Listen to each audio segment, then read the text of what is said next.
మనం క్రీస్తుని పోలి ఉంటామంట. ఎందుకో తెలుసా క్రీస్తుని పోలి ఉంటాం? క్రీస్తుని పోలి ఉండడం అంటే క్రీస్తు మరణాన్ని జయించినట్లు మనం జయిస్తామని.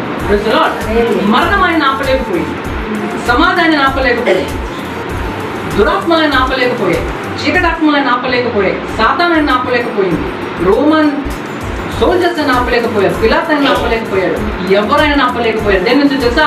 తిరిగి లేచినప్పటి నుంచి. అంటే పునరుద్ధానుడైన క్రీస్తు తన మరణాన్ని జయించినప్పుడు ఆయన లేకుండా ఎవరైనా ఆపలేకపోయారు. ఆయన ఆపడానికి ప్రయత్నం చేశారు, సమాధి ముందు రాయి పెట్టారు, దానికి ముద్ర వేశారు, సైనికులను పెట్టారు.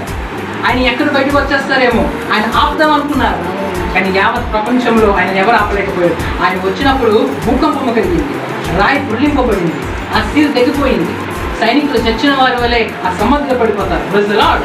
ఆయన సజీవుడై పునరుద్ధానుడైన క్రీస్తు కింద బయటికి రావడం జరుగుతుంది. Praise the lord.